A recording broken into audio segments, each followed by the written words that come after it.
This is why you need to use JSON prompts when you are generating images with AI. So here is a website I'm running.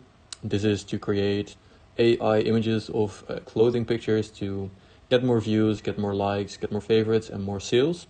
And here is some generations that were done without a JSON prompt and with a JSON prompt. And the objective was to take this input image and put it on the background of this image. And here you can see, wait, let me look, this is working, the prompt that was used, and it's just basically text, and it's quite messy looking. And now we go to the difference when using a JSON prompt, and here you can see the input image was the same. It's basically saying put it on this background, and here you can see the output image.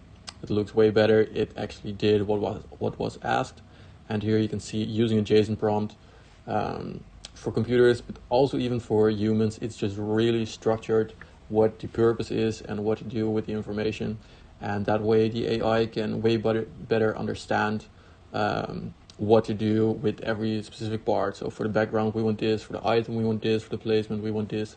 And if you put it into like sentences or make it messy in text, then it kind of gets confused and it doesn't know what background we were talking about, and it just uses this background, and that's just yeah, too bad, kind of a waste of money.